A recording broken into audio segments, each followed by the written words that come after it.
There's something unsettling about abandoned amusement parks. Maybe it's the contrast between what they represented and what remains. Or maybe it's simpler than that. Maybe we just sense that places built for joy shouldn't end the way they do. Palisades Amusement Park closed in 1971. If you ask anyone who remembers it, they'll tell you it was the greatest park that ever existed. They'll describe the view from the Cyclone, the feeling of summer nights that seemed to last forever. But if you dig deeper, if you really listen to what they're saying, you'll notice something else. A hesitation, a catch in their voice when certain memories surface. Because Palisades wasn't just famous for its rides and its music and its proximity to New York City.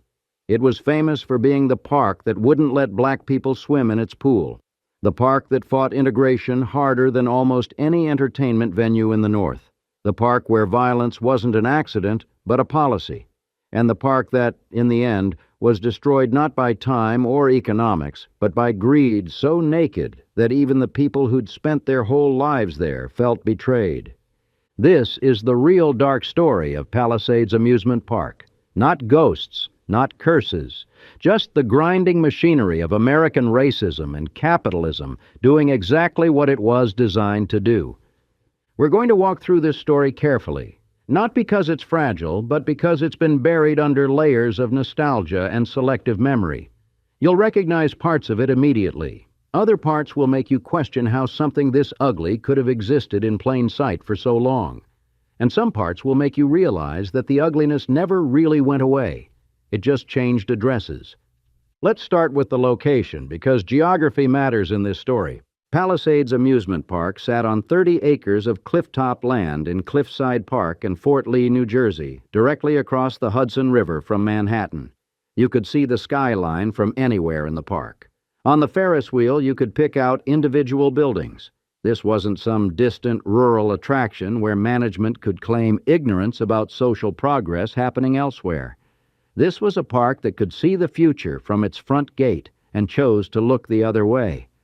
The cliffs themselves, the Palisades, are a geological formation of basalt columns rising 400 feet above the Hudson.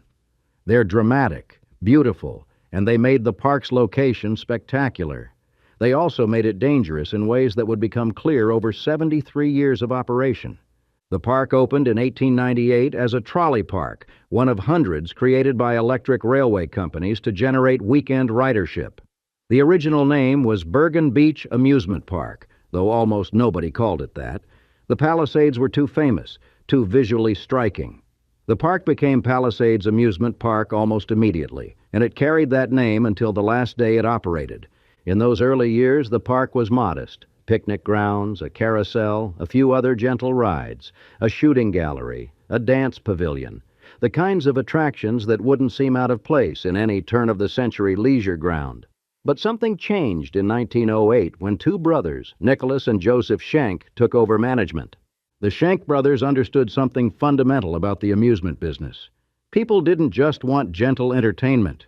They wanted spectacle. They wanted to be thrilled. They wanted rides that scared them, shows that shocked them, experiences they couldn't get anywhere else. So the Schencks started building bigger, faster, more dangerous rides.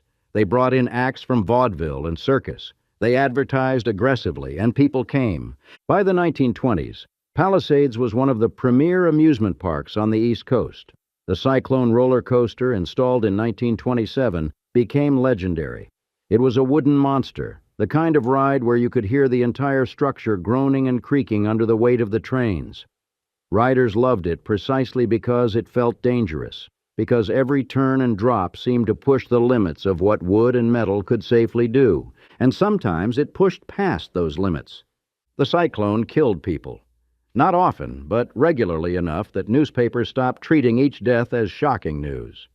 In 1944, a woman named Gladys Ridgway was thrown from her seat on one of the highest drops when her lap bar failed. The investigation found mechanical error. The park replaced the lap bars and continued operating. But here's what you need to understand about amusement park deaths in this era. They were expected, accepted. The rides were dangerous. Everyone knew it, and people rode them anyway. The thrill came from the danger. Parks marketed the danger. And when someone occasionally died from that danger, it was treated as the price of doing business.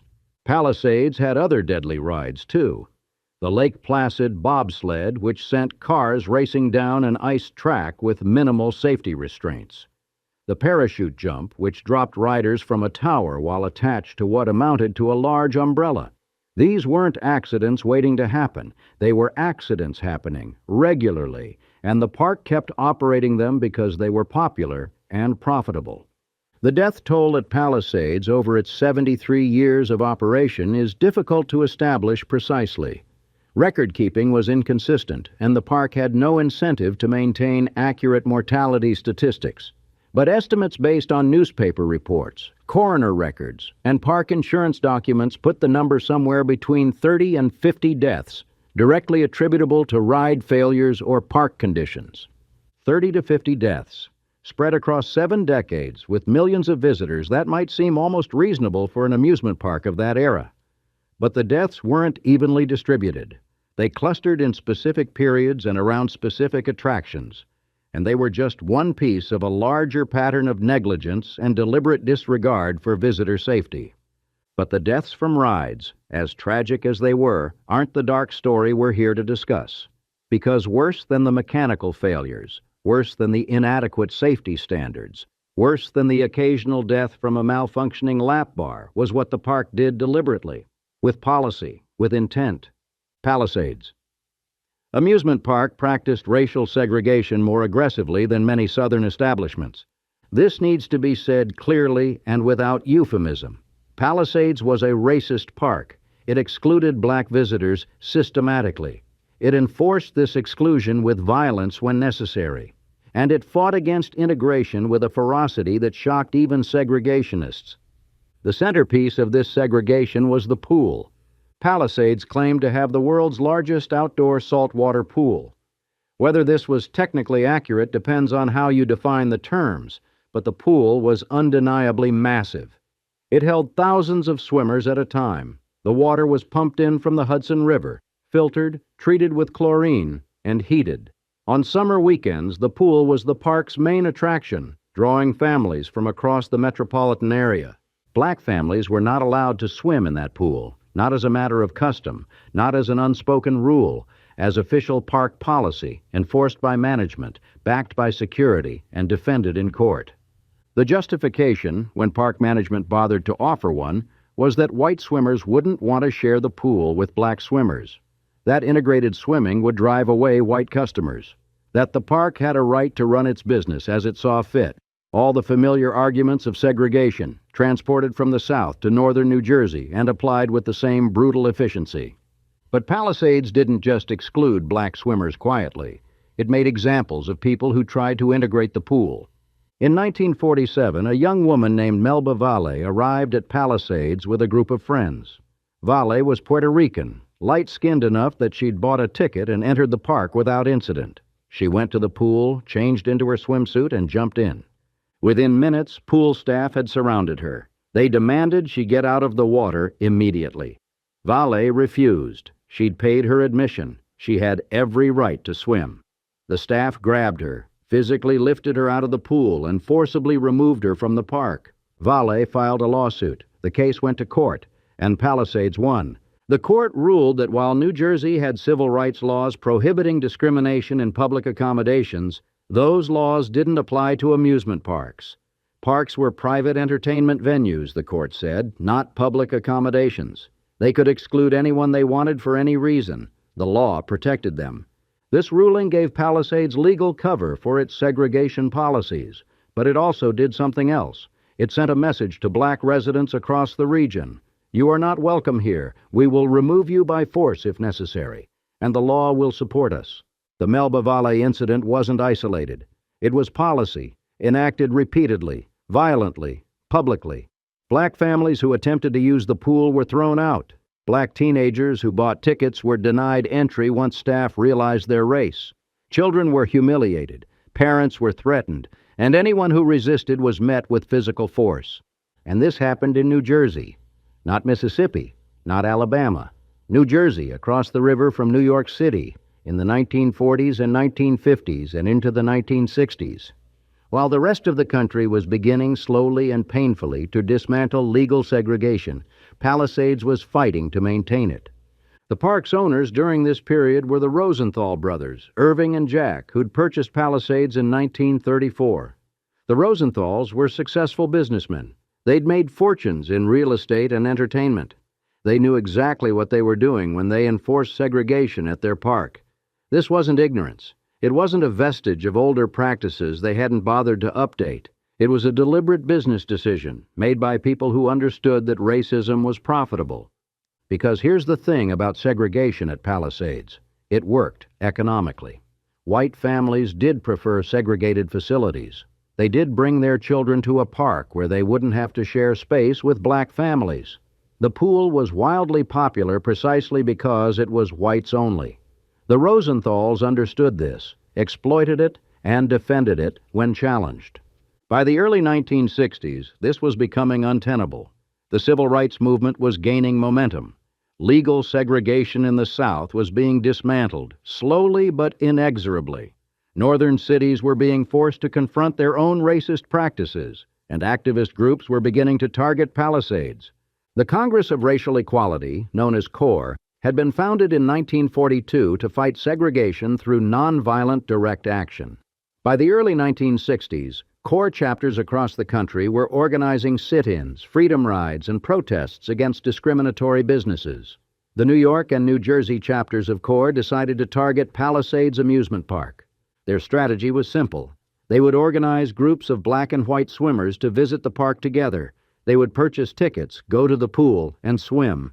When park staff tried to remove the black swimmers, the white swimmers would protest. They would make the segregation visible, undeniable, impossible to ignore. And they would do it repeatedly until the park either integrated the pool or faced such negative publicity that segregation became economically unsustainable. The first CORE protest at Palisades happened on July 9, 1960. Around 30 protesters, roughly half black and half white, arrived at the park together. They bought tickets. They walked to the pool. And when they tried to enter the pool area, park security stopped them.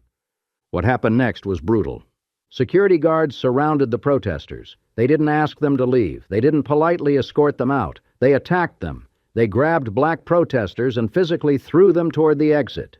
They punched people who resisted. They shoved white protesters who tried to intervene. The violence was sudden, overwhelming, and clearly intended to send a message. The protesters didn't fight back.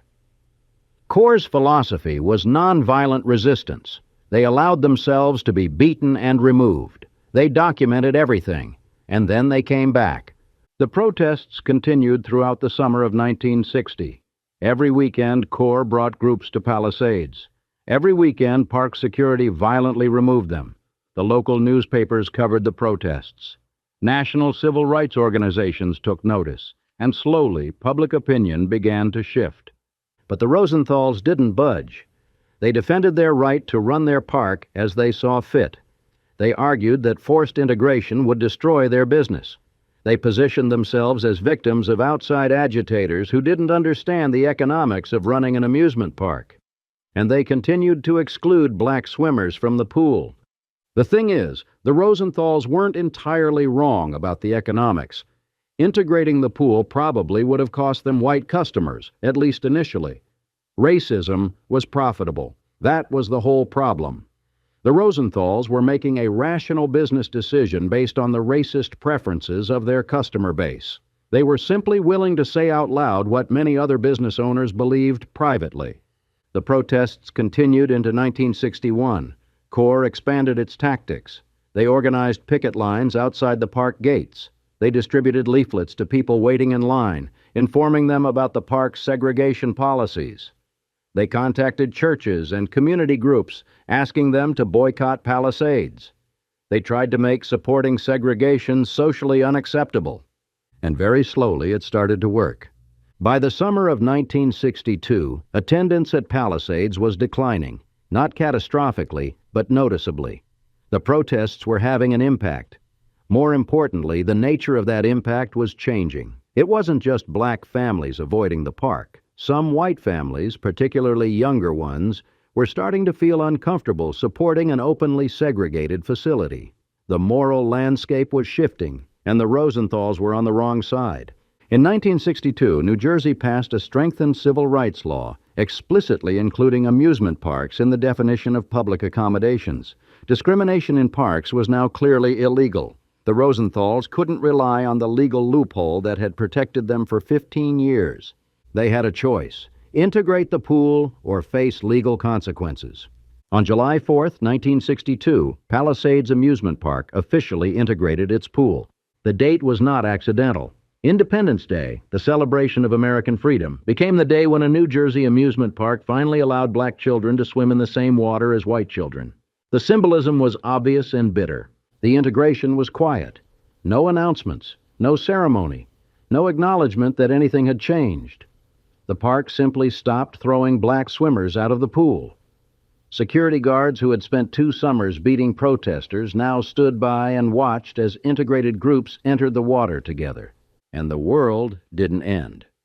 White families didn't flee the park en masse. The pool remained popular. Life continued. All the dire warnings about economic disaster proved false. The only thing that changed was that black families could finally enjoy a park they'd been excluded from for 64 years. But the story doesn't end with integration. It ends with demolition. By the late 1960s, Palisades Amusement Park was aging. The rides needed constant maintenance.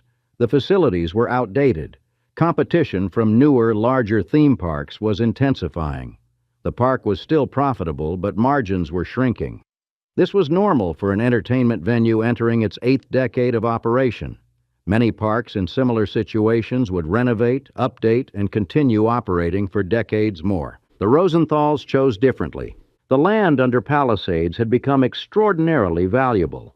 30 clifftop acres with Hudson River views, minutes from Manhattan, in an era when suburban development was booming and luxury apartment construction was transforming the New York metropolitan area. Real estate developers were willing to pay enormous sums for that land. The Rosenthals sold.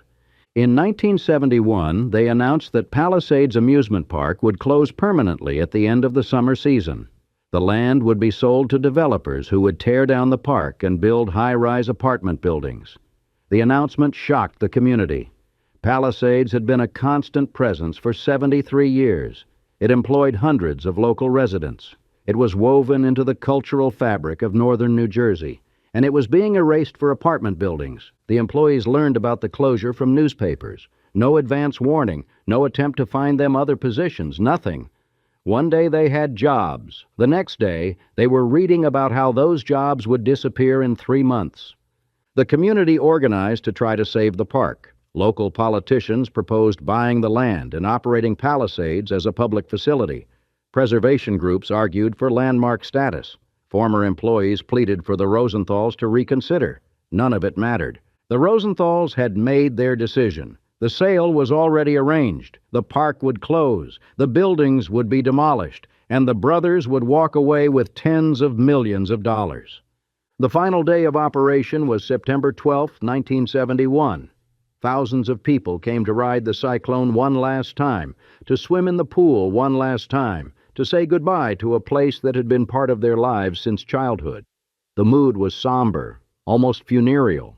People cried. They took photographs.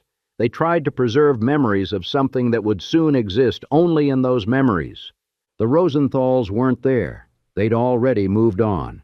Demolition began immediately. The rides were sold to other parks or scrapped. The buildings were torn down. The pool was filled with rubble. Within months, Palisades Amusement Park was gone. The physical space it had occupied for 73 years was reduced to bare clifftop land, ready for development. The apartment complex that replaced Palisades is called Winston Towers, named after Winston Rosenthal, Irving's son, who had managed day-to-day operations in the park's final years.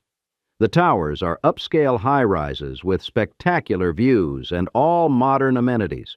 They're home to thousands of residents who have no connection to the park that once occupied the land. And here's where the dark story reaches its conclusion. The land sale that destroyed Palisades was made possible by eminent domain abuse. The developers who bought the property weren't private citizens engaged in a straightforward transaction. They were working with local government officials who had the power to condemn properties and force sales for public benefit. Except there was no public benefit. The only beneficiaries were the developers who made fortunes building luxury apartments, and the Rosenthals, who received far more than the land's market value. The local government claimed that the development would increase tax revenue and provide needed housing. These claims were technically true, but fundamentally dishonest. The primary motivation was profit for developers and politicians who would benefit from the construction contracts and political contributions that followed. The public interest was a fig leaf covering naked corruption. Residents of Cliffside Park and Fort Lee fought the development. They argued that Palisades was a community asset that shouldn't be sacrificed for private profit. They pointed out that luxury apartments wouldn't provide affordable housing for working-class families. They questioned why eminent domain, a power meant to be used for genuine public needs, was being deployed to help wealthy developers. None of it mattered. The fix was in. The politicians had made their deals. The developers had made their payments. The Rosenthals had negotiated their price. And the legal framework that was supposed to protect communities from exactly this kind of abuse was applied instead to facilitate it. This is the real darkness at the heart of the Palisades story. Not the ride accidents, tragic as they were. Not even the decades of segregation, evil as that was. But the final betrayal. The way the park was taken from a community that valued it and converted into profit for people who saw it only as an asset to be liquidated. Because here's what gets lost in nostalgic reminiscences about Palisades. Yes, it was a beloved park. Yes, people have fond memories of summer days and thrilling rides. But it was also a business run by people who valued profit above everything else. They defended segregation because it was profitable. They fought integration until forced to change by law. And when they could make more money selling the land than operating the park, they sold it without hesitation or regret.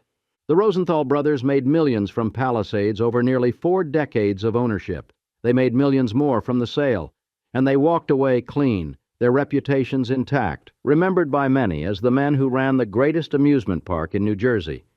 But scratch the surface of that reputation and something uglier emerges. The Rosenthals ran a segregated park. They used violence against civil rights protesters.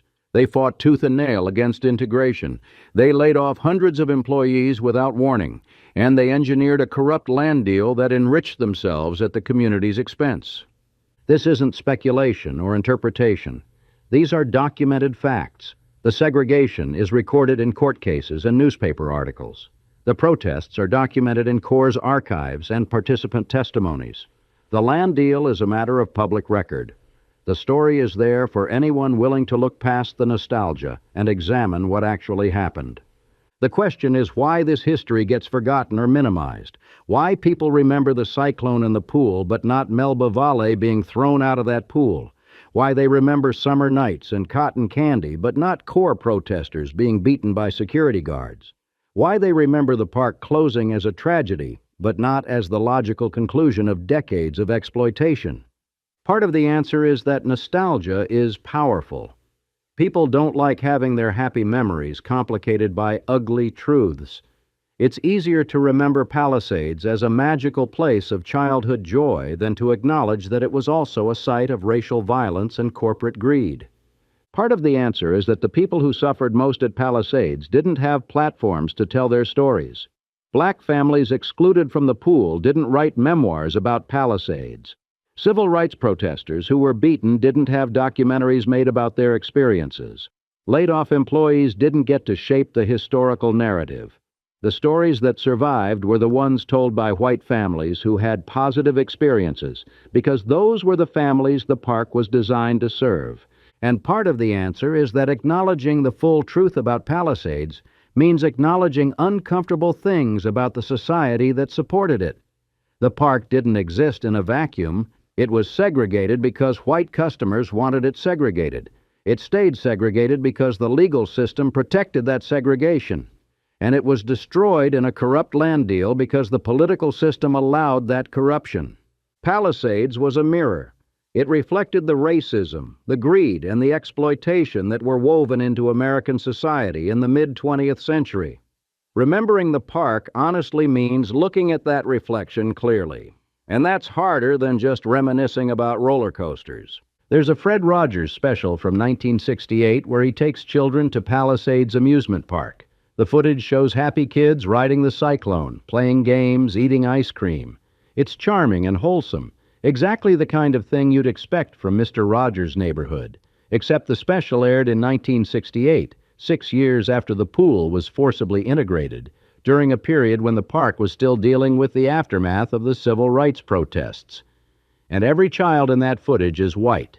This wasn't an accident. This was what Palisades represented even after integration, a place where white families felt comfortable, where they could bring their children without encountering the complicated realities of a changing society.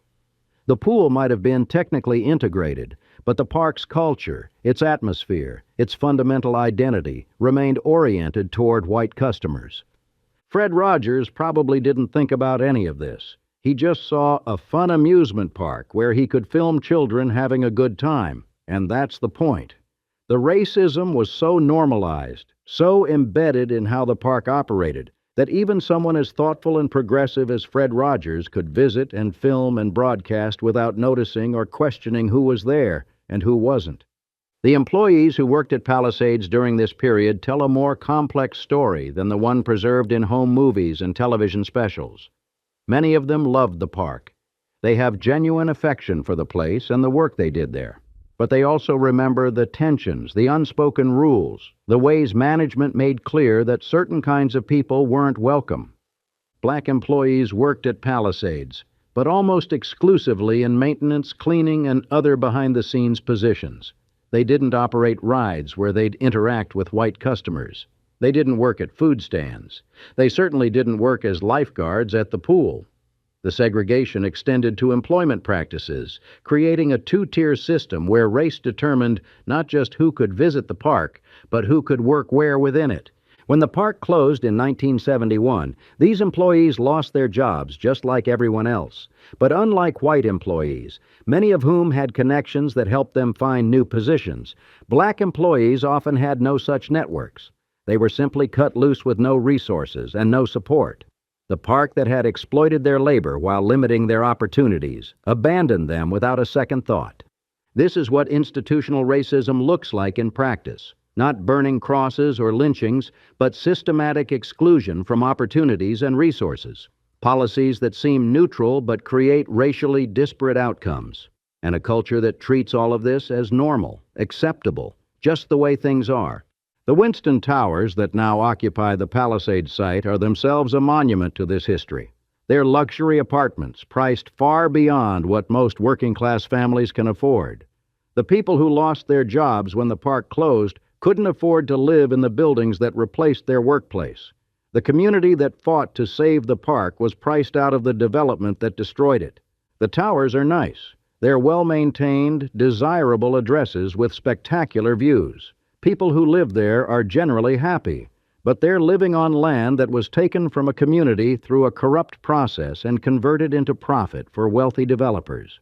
The entire transaction was legal, blessed by government officials, and celebrated as progress and development.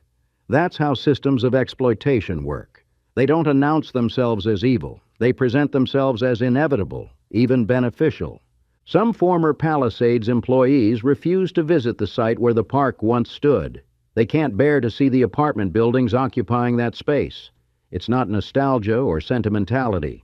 It's anger at being betrayed by people they'd worked for and trusted. It's grief at watching something they'd poured years of labor into be casually destroyed for profit. Others visit regularly. They stand on the cliff edge where the park boundaries used to be and remember where rides stood, where the pool was, where they spent summer after summer. They tell stories to anyone who'll listen, trying to preserve memories of a place that exists now, only in those memories. Both responses are valid. Both reflect different ways of processing the same loss. What's notable is that almost none of these reminiscences include honest reckoning with the park's segregationist history. People remember the closure as a tragedy, but not the decades of exclusion as an injustice. They mourn what was lost, but rarely acknowledge what should never have been there in the first place. This selective memory is itself part of how racism perpetuates. By remembering only the good parts, by framing the past as simpler or more innocent than it actually was, we avoid confronting the systems and attitudes that created harm. We can feel sad about the park closing without feeling angry about the policies it enforced. We can be nostalgic about our own experiences without considering the experiences of people who were excluded from having similar memories. The Cyclone roller coaster, Palisades' signature attraction, was sold to a park in Texas after the closure. It operated there for several years before being torn down. Pieces of it still exist, scattered across the country in private collections and other amusement parks. The ride that defined Palisades for millions of visitors was dismantled and dispersed, existing now only in fragments. This feels appropriate. Palisades itself exists now only in fragments. Scattered memories, photographs, home movies, newspaper articles, court records of segregation cases, archives of civil rights protests. Each fragment tells part of the story, but the whole picture emerges only when you gather them all together and accept that some of those fragments are ugly. The park's history is American history in miniature. The racism, the exploitation, the corruption, the nostalgia that erases the ugly parts, all of it reflects larger national patterns. Palisades isn't unique or exceptional, it's typical, and that's what makes the story so important to understand. Because if we can't be honest about what happened at one amusement park in New Jersey, how can we be honest about anything?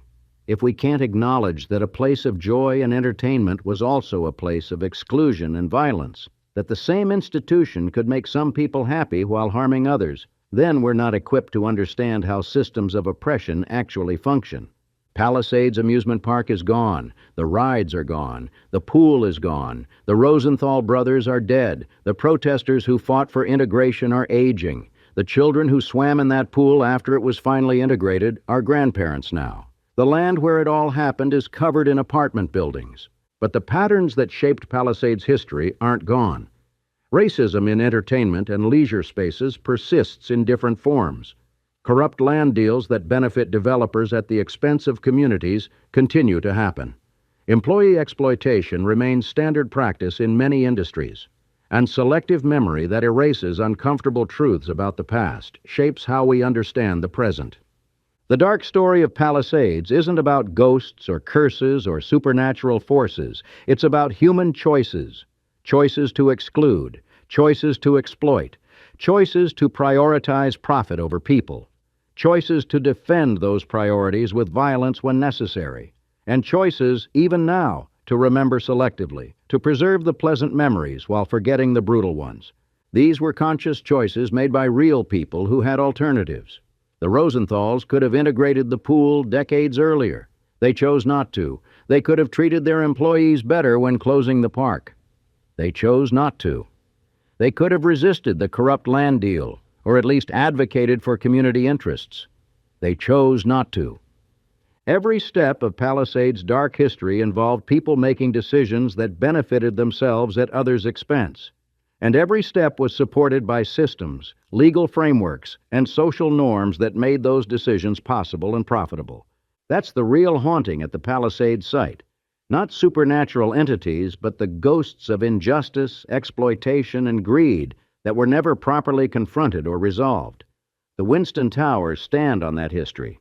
The residents who live there probably don't think about it. Why would they? It's ancient history, old news, long settled.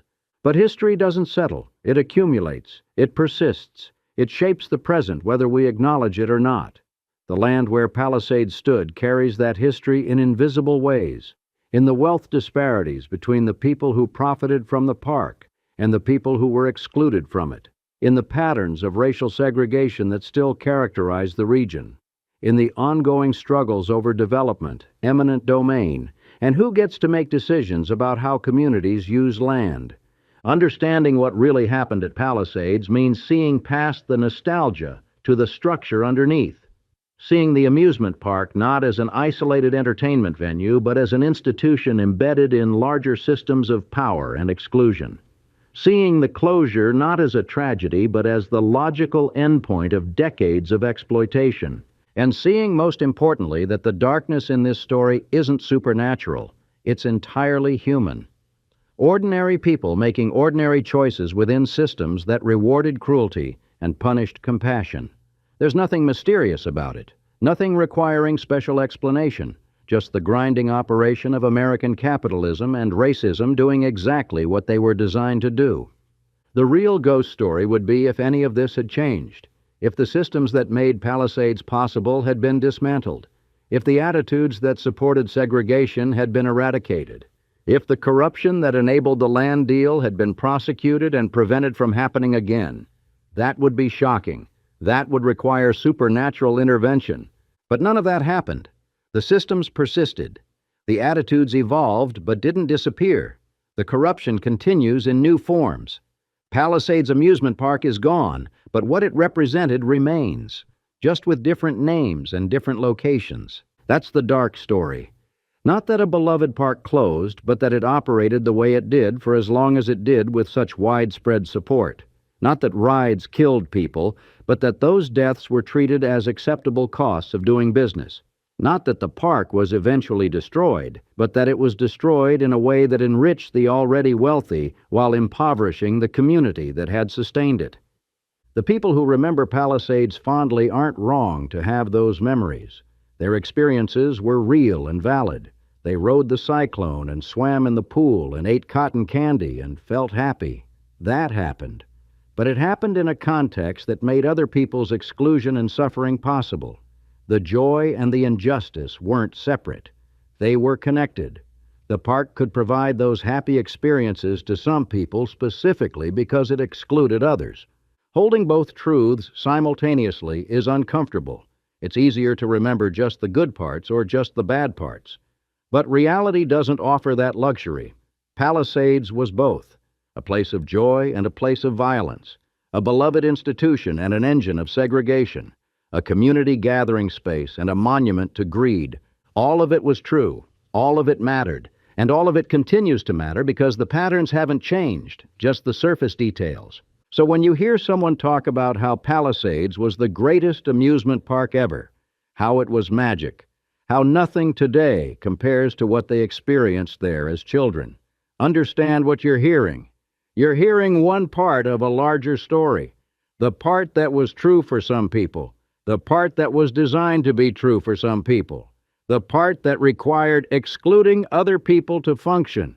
And when you hear someone talk about the protests at Palisades, about Melba Vale being thrown out of the pool, about core activists being beaten by security guards, about employees being laid off without warning, understand that you're hearing another part of the same story, not a different story, not a contradictory story, the same story from a different position. The darkness at the heart of Palisades Amusement Park isn't a mystery. It's a matter of record. The park was segregated. The park fought integration. The park was closed in a corrupt deal. These are facts. The only mystery is why we find it so hard to remember all the facts together. Why the nostalgia overwhelms the history. Why the pleasant memories survive while the ugly truths fade. Maybe because acknowledging the full truth would require acknowledging our complicity. If Palisades could operate the way it did for 73 years, it's because enough people supported it, or at least tolerated it. The park didn't exist in isolation. It existed because the surrounding society made it possible and profitable. And that society was us. Our parents, our grandparents, our neighbors. Regular people who went to an amusement park and had fun and didn't think too hard about who wasn't allowed to have fun with them. That's the haunting. Not ghosts in apartment hallways, but the recognition that ordinary people participated in and benefited from systems of oppression, that we might have done the same in their position, that we might be doing similar things now without realizing it. The Winston Towers stand on Palisades' old land, and life goes on. The tenants don't think about what used to be there. They think about their rent, their views, their commute to Manhattan, as they should, as anyone would. But somewhere in the foundation of those buildings, in the bedrock of the Palisades cliffs, is the accumulated history of 73 years. The joy and the cruelty, the thrills and the violence, The community and the exploitation, all of it compressed into the land itself, not as a curse, not as a supernatural force, just as history, unchanged and unchangeable. True then, true now, true forever unless we do the work of acknowledging it fully and honestly. That's the dark story of Palisades Amusement Park. Not the story we want to tell, not the story that makes anyone feel good, but the story that actually happened, the story that matters, the story we have to remember if we want to do better, if we want to build institutions that serve everyone instead of enriching some at others' expense, if we want to create communities based on inclusion rather than exclusion, if we want amusement parks and everything else to actually be places of joy for everyone who enters them. Palisades is gone. We can't fix what happened there. We can't undo the segregation or the corruption or the betrayals. But we can remember honestly. We can tell the whole story, not just the pleasant parts. We can acknowledge that places we loved could also be places that harmed people, that our joy could coexist with others' pain. And maybe, if we do that work, we can build something better, something that doesn't require exclusion to function, something that creates genuine community rather than extracting profit, something worth remembering not just for how it made us feel, but for how it treated everyone who encountered it. That would be a real happy ending. Not to the Palisades story, because that story ended badly and can't be changed, but to the larger story we're still writing. The story about what kind of society we want to build and what values we want to embed in our institutions. Palisades Amusement Park can teach us that lesson if we're willing to learn it. Not the lesson that the past was simpler or better. The lesson that the past was complicated and often cruel, and that ignoring that cruelty doesn't make it disappear. The cliff is still there, the view is still spectacular, and the history, invisible but indelible, is still there too, waiting for anyone willing to look past the nostalgia and see what actually happened.